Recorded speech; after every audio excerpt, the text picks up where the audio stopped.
Good morning बच्चों। आपका जो है स्वागत है एग्जाम वीडियो में। जैसे कि आप जानते हैं क्लास 10th एनसीईआरटी मैथ प्रश्नावली 11.1 चल रही है। तो आज इसके क्वेश्चन को देखते हैं, इस क्वेश्चन को कैसे सॉल्व किए जाएंगे।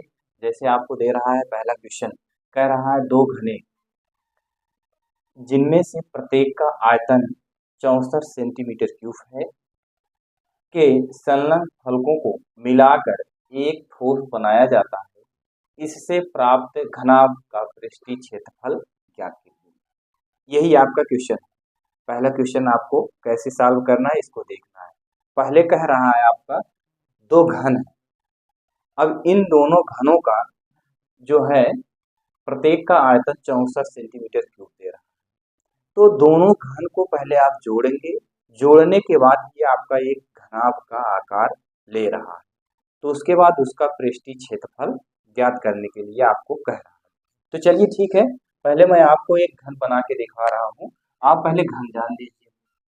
घन क्या होते हैं? घन में जो होता है इसकी लंबाई चौड़ाई जो भी होती है सब बराबर होती है। अब यहाँ से देखिए, मैं आपको एक घन ये बना दे रहा हूँ। ये आपका एक घन हुआ छोटा सा, इस तरह से आप बनाएंगे। एक घन ये हो गया, और फिर इसके बाद एक घन प्लस जोड़ना है। एक घन हम और इसमें जोड़ देते हैं,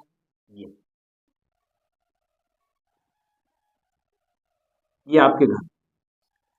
अब इसके बाद इसमें क्या कह रहा है? कह रहा है इनको जोड़ने के बाद एक घनाभ का आकार ले रहा है। तो आप जानते हैं, पहले आप सूत्र लिख लीजिए। यहां लिखेंगे घन का आयतन बराबर, घन का आयतन बराबर होता है भुजा का घन। भुजा का घन ये हो गया। अब घन का आयतन कितना दिया गया आप बताएंगे? 64 दिया गया है। तो घन के आयतन के स्थान पे आप कितना लिखेंगे? आप लिखेंगे यहाँ 64। यहाँ भुजा लिखेंगे, भुजा मान लीजिए, चाहे जो मान लीजिए ये मानते हैं a की घात 3। ये आप क्या लिखेंगे? यहाँ आप 64 लिखेंगे। तो a की पावर 3 इक्वल टू कितना लिखेंगे? 64। a बराबर कितना लिखेंगे? इसका यहाँ घाते 3, a की पावर 3 है, तो यानी इसका आपको क्या निकालना है? घनमूल निकालना है। अगर यहाँ वर्ग लगा होता तो इसका वर्गमूल निकालते। तो आप जानते हैं जब ये घन हटाएंगे तो यहाँ आपका इसका घनमूल निकालेंगे तो 4 होगा। 4 चौक 16 चौक 64, ये हो गया। अब यहाँ से आप ध्यान दीजिएगा, ये जो आपका घन बना हुआ है इसकी जो ये नीचे की लंबाई है ये भी 4 सेंटीमीटर हो गई, इसकी जो ऊंचाई है ये भी 4 सेंटीमीटर हो गई, यहाँ से यहाँ तक इसकी जो चौड़ाई है ये भी 4 सेंटीमीटर हो गई। यानी घन की प्रत्येक भुजा आपकी 4-4 सेंटीमीटर की होगी, इसमें कोई आपको डाउट नहीं है। आगे देखिए, ये तो आपका घन हो गया। अब आप क्या करेंगे? घन की प्रत्येक भुजा का मान आपने ज्ञात कर लिया। घन की प्रत्येक भुजा का मान कितना आ गया? 4-4 आ गया। अब तक आपको क्या दिया गया था? घन का आयतन दिया गया था। अब इसके बाद कह रहा है इन दोनों को जोड़ेंगे, जोड़ने के बाद आपका एक घनाभ का रूप ले रहा है। तो घनाभ का रूप ले रहा है, इन्हीं दोनों को आप जोड़ दीजिए। जब इनको जोड़ेंगे तो आप ऐसे जोड़िएगा, ये देखिए ऐसे करिएगा, ऐसे करिएगा, और इसके बाद फिर यहाँ से ऐसे करके आप चित्र बनाएंगे। इसको आप यहाँ से ऐसे ऐसे मिला दीजिएगा, ये हो गया। अब इस रेखा को आप ऐसे कर दीजिएगा, फिर इसको आप ऐसे करिएगा, फिर इसको आप ऐसे यहाँ मिला दीजिएगा। अब इसके बाद फिर क्या करेंगे? आप यहाँ से आप क्या करेंगे? इसको आप ऐसे कर दीजिएगा, इस तरह से इसको ऐसे कर दीजिएगा, फिर इसको ऐसे कर दीजिएगा, यहाँ से आप इसको मिला दीजिएगा, और यहाँ से आप इसको मिला दीजिएगा, बस जी। इन दोनों को मिलाया गया तो आपका ये आपका घनाभ का आकार का हो गया। अब इसमें क्या कह रहा है, ध्यान से सुनिएगा। देखिए इसकी ऊंचाई कितनी थी, यह देखिए यहाँ से यहाँ तक इसकी ऊंचाई 4 थी, इसकी लंबाई ये कितनी थी? 4 थी। इसकी चौड़ाई कितनी थी? 4 थी। सब 4-4 थी। ये आपका ये वाला पार्ट यहाँ है, ये वाला पार्ट यहाँ है। तो आप देख रहे हैं ऊंचाई में कोई परिवर्तन नहीं हो रहा है। इसका भी वही है, ये भी वही है, ये भी वही है, यही है। आप देख रहे हैं जितनी लंबाई इसकी यहाँ से यहाँ तक थी वही लंबाई यहाँ से यहाँ तक है। जितनी ऊंचाई यहाँ से यहाँ तक थी वही ऊंचाई यहाँ से यहाँ तक है। इसकी जितनी ऊंचाई यहाँ से यहाँ तक थी वही ऊंचाई यहाँ तक है। यानी इसकी ऊंचाई में कोई परिवर्तन नहीं हुआ है, ना तो चौड़ाई में कोई परिवर्तन नहीं हुआ है। परिवर्तन हुआ है तो किसमें हुआ है? देखिए इस घन में इस जब को जोड़ा गया तो ये इसकी लंबाई यहाँ से 4 तक है और इसकी लंबाई यहाँ तक 4 है, तो ये भी 4 है, ये भी 4 है, तो टोटल कितना हो जाएगा आप बताएंगे? 8 हो जाएगा। यहाँ से यहाँ तक इसकी लंबाई, अब देखिए यहीं से ये पूरा पहले 1 था, फिर इसको जब जोड़ दिए तो इतना बढ़ गया, यानी इसकी लंबाई में परिवर्तन हुआ है, ना तो चौड़ाई में परिवर्तन हुआ है, ना तो ऊंचाई में परिवर्तन हुआ है। तो चलिए ठीक है, यहाँ से आप b बराबर क्या लिखेंगे? b बराबर आप 4 लिखेंगे। b का मतलब आपकी चौड़ाई हो गया। h का मतलब आप क्या लिखेंगे? ऊंचाई। ऊंचाई भी आपकी वही है, यानी ये यहाँ से यहाँ तक की ऊंचाई आपकी 4 है। अब इसकी चौड़ाई क्या है? यहाँ से यहाँ तक, और इसमें चौड़ाई यहाँ से यहाँ तक है। ये चौड़ाई को b से प्रदर्शित कर दिया, ऊंचाई को हमने किससे प्रदर्शित कर दिया? h से। अब लंबाई यहाँ से लेके यहाँ तक, तो यल बराबर आप कितना लिखेंगे? यल बराबर 4 + 4 लिखेंगे, इसका टोटल कितना लिखेंगे? 8। ये हो गया। अब यहाँ से आपसे पूछ रहा है घनाभ का पृष्ठीय क्षेत्रफल क्या होता है? तो यहाँ लिखेंगे घनाभ का पृष्ठीय क्षेत्रफल क्या होता है? 2 कोष्टक में LB + BH + HL, यही होता है।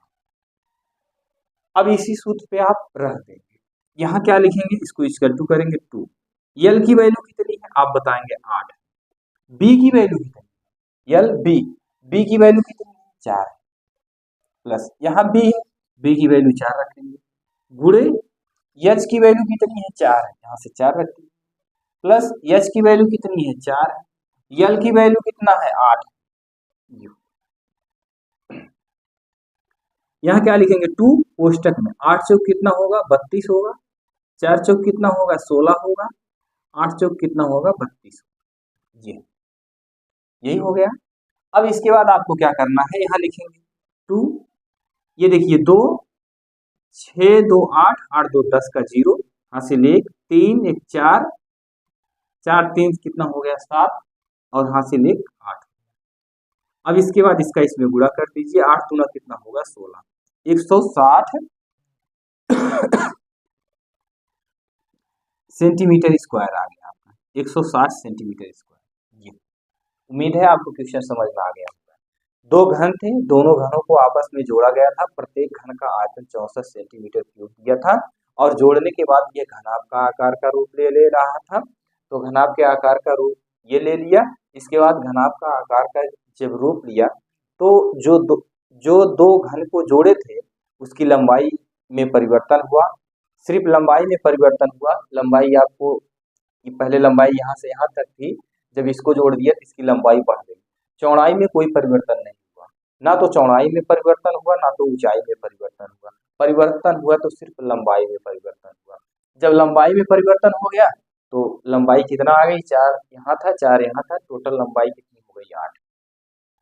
तो घनाभ का पृष्ठीय क्षेत्रफल होता है 2 कोष्टक में LB + BH + HL होता है, यानी लंबाई गुणे चौड़ाई प्लस ऊंचाई गुणे चौड़ाई प्लस ऊंचाई गुणे लंबाई, यही इसका कहने का तात्पर्य है, घनाभ का पृष्ठीय क्षेत्रफल।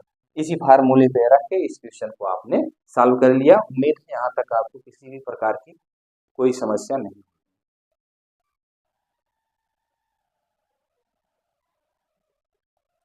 चलिए आगे क्वेश्चन देखते हैं। अगला क्वेश्चन नंबर 2 को देखते हैं। क्वेश्चन नंबर 2 में आपसे क्या कह रहा है? जिस तरह से आपने क्वेश्चन नंबर 1 को सॉल्व किया, इसी तरह से क्वेश्चन नंबर 2 को भी आपको सॉल्व करना है। तो चलिए क्वेश्चन नंबर 2 को आप देखते हैं। कह रहा है कोई बर्तन एक खोखले अर्धगोले के आकार का है, जिसके ऊपर एक खोखला बेलन अध्यारोपित है। अर्धगोले का व्यास 14 सेंटीमीटर है। इस बर्तन की ऊंचाई कितना है? 13 सेंटीमीटर। इस बर्तन की आंतरिक पृष्ठीय क्षेत्रफल ज्ञात करिए। तो आप कैसे इसको सॉल्व करेंगे, जरा आप प्रयास करिए। देखिए सॉल्व करने का इसमें कह रहा है कोई बर्तन एक खोखले अर्धगोले के बेलन के आकार का, अर्धगोले के आकार का है,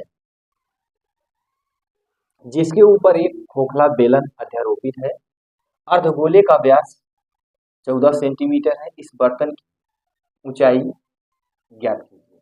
पहले आप एक अर्धगोला बना लीजिए। अर्धगोले को ऊपर कह रहा है गोले के आकार का है, जिसके ऊपर एक खोखला बेलन रखा गया है, यानी एक अर्धगोला है। अर्धगोले का व्यास आपको दिया है 14 सेंटीमीटर। अब इसी के ऊपर एक आपका क्या रखा गया है, बेलन रखा है। चलिए ठीक है, यहाँ देखते हैं ये आपका क्या हो गया। ये आप देखेंगे एक अर्धगोला है, ये अर्धगोला हो गया। अब इसी अर्धगोले पे आपको कह रहा है एक क्या रखा गया है, एक बेलन रखा गया है। बेलन आपका बेलन किस आकार का होता है, आप जानते हैं बेलन इस आकार का होता है। ये आपका बेलन है। ये अब इसी बेलन को इसी गोले के ऊपर रख दिया गया। बात को गौर से सुनिए, ये अर्धगोला हो गया। अब इसी बेलन को इसके ऊपर रख दिया गया। कह रहा है जो बेलन है वह अर्धगोले के ऊपर अध्यारोपित है, यानी इसके ऊपर रखा गया है। तो चलिए ठीक है, इसको हम यहाँ ऐसे कर देते हैं। ये हो गया और इसके बाद ये हो गया। इसके बाद आप यहाँ से क्या करेंगे, इसको ऐसे ऐसे करके आप मिला देंगे। ये हो गया। अब यहाँ से देखेंगे अर्धगोले का जो व्यास है, ध्यान दीजिएगा, अर्धगोले का व्यास आपको कितना दे रहा है। लिखा है अर्धगोले का व्यास 14 सेंटीमीटर। यहाँ लिख लीजिएगा अर्धगोले का व्यास कितना है, आप लिखेंगे 14 सेंटीमीटर। तो इसकी त्रिज्या क्या होगी, आपको पता है त्रिज्या क्या होगी, 14/2 कितना आ जाएगी, 7 सेंटीमीटर आ जाएगी। कोई दिक्कत नहीं है। ये इसकी पूरी लंबाई आपको कितनी दी गई, आप बताएंगे। इसकी लंबाई यानी व्यास पूरा कितना दिया गया है, 14। और यहाँ से यहाँ तक की दूरी कितनी दी गई है, यहाँ से यहाँ तक की दूरी आपने कितना निकाला, 7। यानी त्रिज्या यहाँ से यहाँ तक त्रिज्या आपने 7 प्राप्त कर लिया। अब फिर कह रहा है, अच्छा ये बताइए जो आपका गोला है, यानी जो गोले की त्रिज्या है वही आपका बेलन की भी त्रिज्या होगी, क्योंकि बेलन जो है गोले के ऊपर रखा गया है, यानी अर्धगोले के ऊपर रखा गया है। अर्धगोले में जो त्रिज्या होती है वही उसकी ऊंचाई होती है। अगर हम आपसे पूछें, मान लीजिए एक अर्धगोला है, यहाँ से यहाँ तक 7 सेंटीमीटर है, यहाँ से यहाँ तक कितना होगा, आप बताएंगे 7 सेंटीमीटर है, क्योंकि अर्धगोला है। गोला आपका कैसे होता है, ऐसे गोला होता है, ये गोले का केंद्र है ये। अब पूरी लंबाई इसकी कितनी दी गई, 14।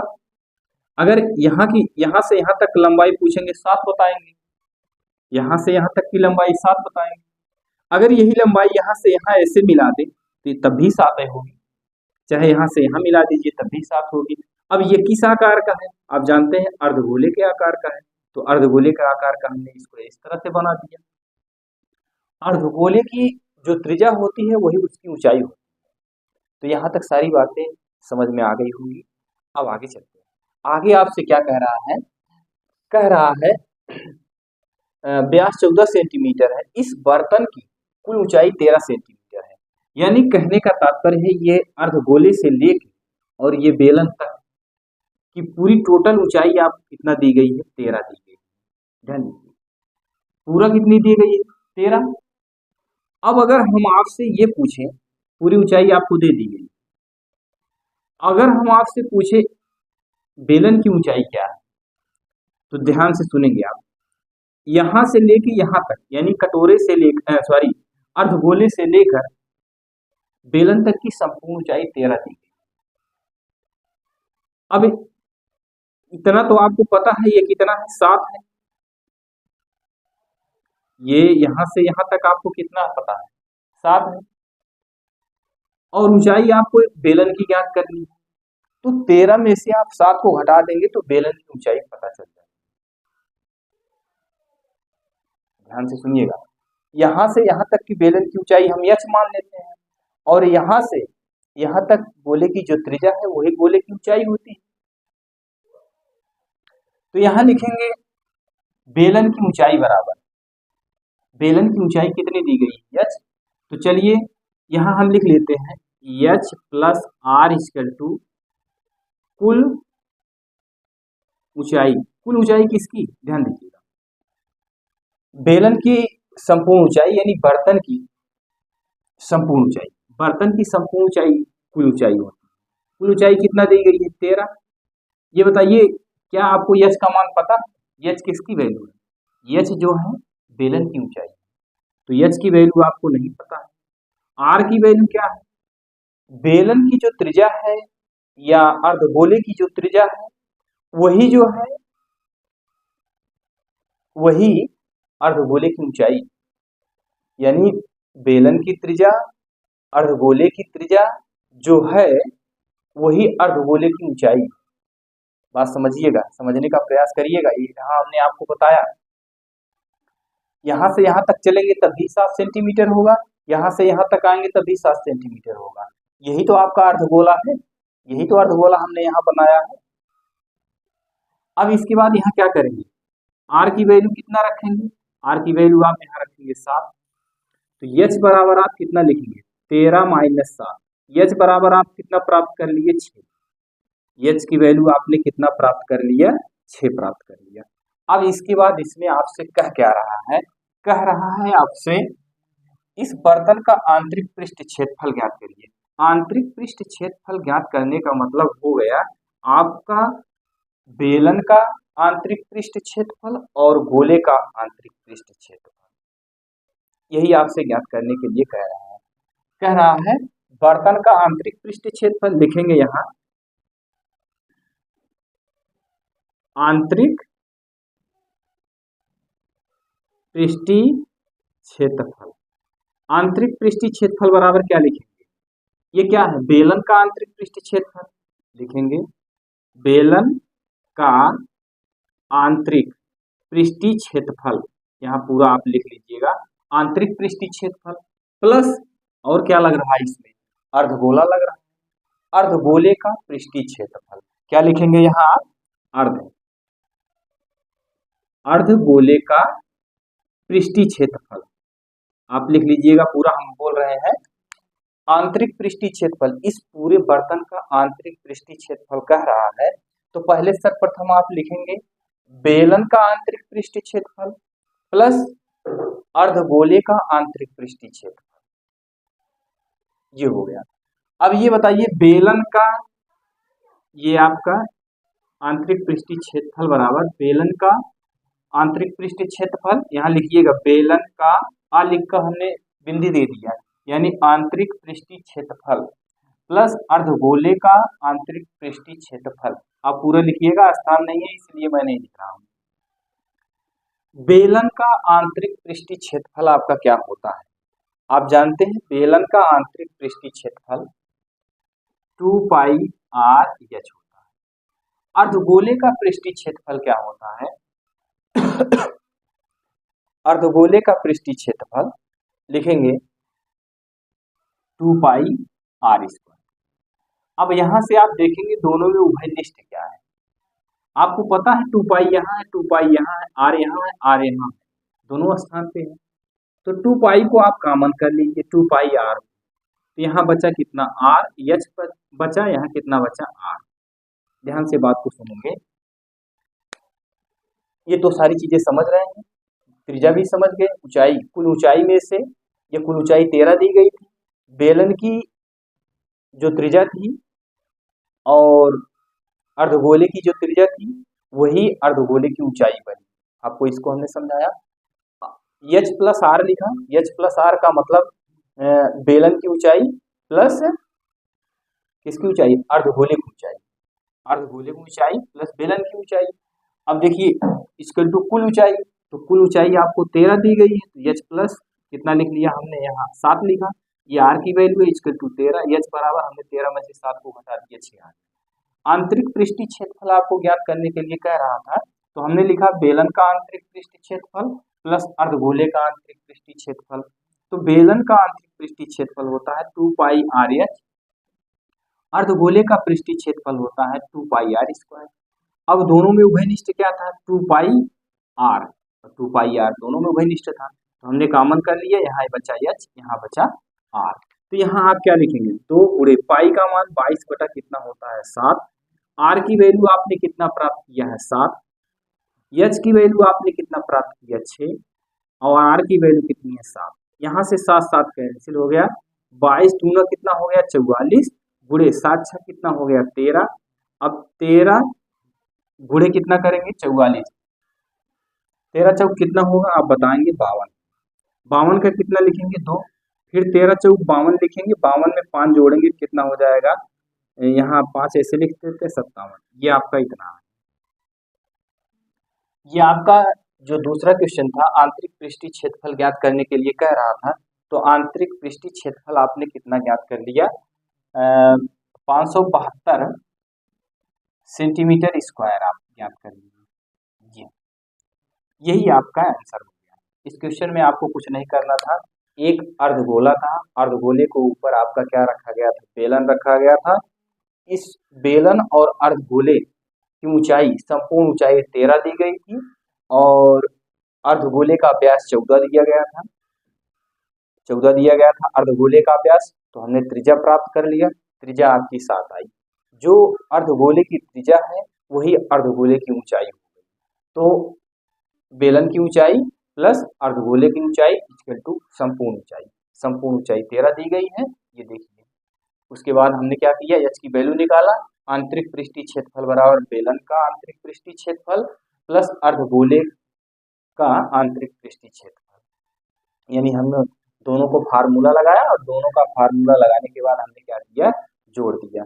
अब जोड़ने के बाद आप क्या करेंगे, इसको सॉल्व कर देंगे, आपका आंसर आपको प्राप्त हो जाएगा। तो यहाँ तक आपको किसी भी प्रकार की कोई समस्या नहीं हुई होगी। चलिए अगला क्वेश्चन देखते हैं।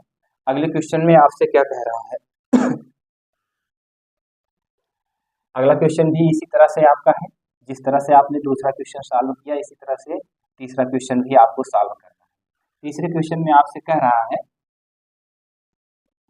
एक खिलौना जिसकी त्रिज्या 3.5 सेंटीमीटर, ध्यान से सुनेंगे, एक खिलौना है जिसकी त्रिज्या आपको दे रहा है 3.5 सेंटीमीटर है, एक शंकु के आकार का है जो उसी त्रिज्या वाले एक अर्ध गोले पर अध्यारोपित है।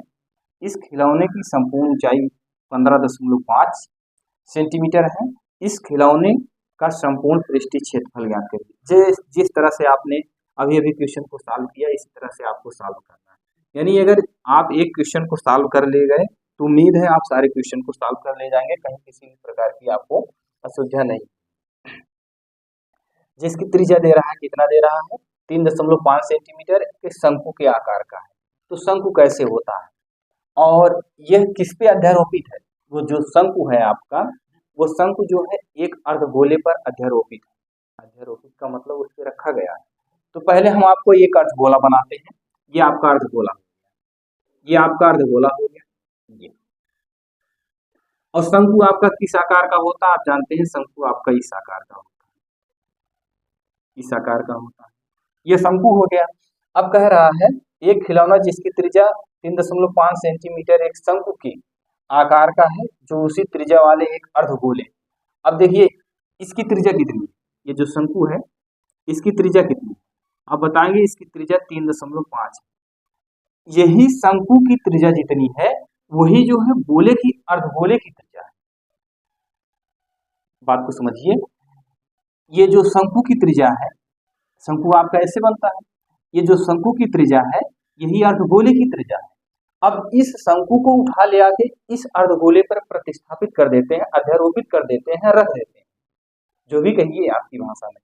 अब यहाँ क्या करेंगे, यहाँ हम शंकु को रख देते हैं। शंकु को जब रखेंगे आप इस तरह से आप बना दीजिए, ये शंकु रख दिया गया। अब यहाँ आप इस तरह से एक रेखा खींच दीजिए, आपने रेखा खींच दिया। अब यहाँ इसकी त्रिज्या कितनी है, त्रिज्या दे रहा है 3.5, यानी यहां से यहां तक की त्रिज्या 3.5। अच्छा ये बताइए जब यहां से यहां तक 3.5 है, यदि यहां से यहां तक हम करेंगे कितनी हो, अभी भी इसके पहले हमने बेलन में और अर्धगोले में बताया दूसरे क्वेश्चन में। जब त्रिज्या 3.5 है तो ये अर्धगोला है, अगर यहाँ से इस तरह से बात करते हैं तो ये भी त्रिज्या होगी 3.5 की। जो शंकु की त्रिज्या है वही अर्धगोले की त्रिज्या है और वही अर्धगोले की ऊंचाई भी। यहाँ तक बात क्लियर हो गई। अब इसके बाद क्वेश्चन में कह रहा है अर्धगोले पर अध्यारोपित है। अध्यारोपित का मतलब ये रखा गया है इस खिलौने की संपूर्ण ऊंचाई 15.5 सेंटीमीटर है। इस खिलौने का संपूर्ण पृष्ठीय क्षेत्रफल ज्ञात करें। कहने का तात्पर्य है यहाँ से यहाँ तक पूरी ऊंचाई आपको कितना दे दिया है 15.5। कितना दिया 15.5 दे दिया। अब ये बताइए इसकी ऊंचाई हमको बताइए शंकु की ऊंचाई क्या है। यहाँ तक बात को गौर से सुनेंगे। ये रेखा हमने यहाँ से ऐसे खींचा, ये इसकी त्रिज्या है, त्रिज्या को हमने ऐसे कर दिया, बढ़ा दिया समझने के लिए आपको। ये जमीन है, इसी जमीन पर ये क्या रखा गया है अर्धगोला रखा गया है और इसी अर्धगोले पे ये शंकु रखा गया है। आप ये बताइए ये 3.5 है और पूरी संपूर्ण ऊंचाई कितना दी गई है 15.5 दी गई। तो ये बताइए यहाँ से यहाँ तक शंकु की ऊंचाई क्या हो। लिखेंगे शंकु की ऊंचाई प्लस अर्धगोले की ऊंचाई यानी अर्धगोले की त्रिज्या इक्वल टू कुल ऊंचाई यानी संपूर्ण ऊंचाई। तो आप लिखेंगे इस ऊंचाई को हम क्या मान लेते हैं यच। यहाँ लिखेंगे यच प्लस आर। आर क्या है देखिए यहाँ से यहाँ तक की दूरी आर दी गई। चलिए आर बराबर क्या लिखेंगे, आर बराबर हम लिखेंगे 3.5 जो हो गया। और उसके बाद कुल ऊंचाई कितनी दी गई, कुल ऊंचाई आप लिखेंगे 15.5 सेंटीमीटर ये हो गया। अब इसके बाद इसमें आपको शंकु की ऊंचाई पूछ रहा है, शंकु की ऊंचाई आपको ज्ञात करनी है। तो शंकु की ऊंचाई आप कैसे ज्ञात करेंगे, लिखेंगे शंकु की ऊंचाई प्लस अर्धगोले की त्रिज्या। जो अर्धगोले की त्रिज्या होती है वही जो है आपकी क्या होती है, जो अर्धगोले की त्रिज्या होती है वही अर्धगोले की ऊंचाई भी होती है। तो H plus R equal to क्या लिखेंगे कुल ऊंचाई। एच का मान कितना दिया गया, एच का मान कुछ नहीं दिया गया। आर की वैल्यू कितनी दी गई है 3.5। कुल ऊंचाई कितनी दी गई, कुल ऊंचाई आप लिखेंगे 15.5। तो एच बराबर आप कितना लिखेंगे 15.5 माइनस 3.5। तो एच बराबर 5 में से 5 गए 0, ये 15 में से 3 गए कितना हो जाएगा आपका 12। यही तो आएगा। ये किसकी ऊंचाई आ गई, आप बताएंगे शंकु की ऊंचाई आपको कितना प्राप्त हो गई 12 प्राप्त हो गई। अब इसके बाद ध्यान दीजिएगा पूछ रहा है इस खिलौने का संपूर्ण पृष्ठीय क्षेत्रफल ज्ञात कीजिए। तो संपूर्ण पृष्ठीय क्षेत्रफल कैसे निकालें, जैसे आपने अभी अभी निकाला खिलौने का संपूर्ण पृष्ठीय क्षेत्रफल में पहले आप लिखेंगे शंकु का पृष्ठीय क्षेत्रफल। शंकु का पृष्ठीय क्षेत्रफल क्या होता है, लिखेंगे शंकु का पृष्ठीय क्षेत्रफल क्या होता है पाई आर एल। शंकु का वक्र पृष्ठीय क्षेत्रफल होता है आपका पाई आर एल होता है। अब इसके बाद अर्धगोले का पृष्ठीय क्षेत्रफल क्या होता है, अर्धगोले का पृष्ठीय क्षेत्रफल। अर्धगोले का पृष्ठीय क्षेत्रफल आप क्या लिखेंगे, अभी अभी इसके पहले आपने लिखा था 2 पाई आर एच, यही तो आपने लिखा था। अर्धगोले का पृष्ठीय क्षेत्रफल क्या होता है 2 पाई आर स्क्वायर होता है, एच नहीं होता है, 2 पाई आर स्क्वायर ये हो गया। अब इसमें पूछ रहा है इसकी क्या बर्तन की संपूर्ण पृष्ठीय क्षेत्रफल, बर्तन का संपूर्ण पृष्ठीय क्षेत्रफल। तो ये बताइए कहीं आपको यल की वैल्यू प्राप्त है, क्यों प्राप्त करनी होगी यहाँ, क्योंकि शंकु के पृष्ठीय क्षेत्र में पाई आर एल होता है, यल की वैल्यू पता नहीं है। तो यल की वैल्यू आप कैसे ज्ञात करेंगे, यहाँ थोड़ा सा ज्ञात कर लेते हैं। यल स्क्वायर बराबर होता है H square plus R square. तो एच की वैल्यू कितना आप प्राप्त किए हैं 12, 12 का वर्ग प्लस आर की वैल्यू कितना प्राप्त किए हैं 3.5 का वर्ग। 12 ब्रह्म में कितना होता है आप बताएंगे 144 प्लस 3.5 गुणे 3.5 गुणा कर दीजिए कितना आएगा। तो आप जानते हैं इसका गुणा करेंगे 5 × 5 = 25 का 5, 5 × 3 = 15, 2 कितना हो गया 17 और उसके बाद 5 × 3 = 15, 3 × 3 = 9, 1 10। यहाँ इसको आप लिखेंगे 5, 7 × 5 कितना होगा 12, ये कितना हो जाएगा 2, ये कितना हो गया आपका 1 2 यहाँ आपका दशमलव प्राप्त हो गया, यानी 12 दशमलव आपको कितना प्राप्त हो गया, आप बताएंगे 12 दशमलव आपको प्राप्त हो गया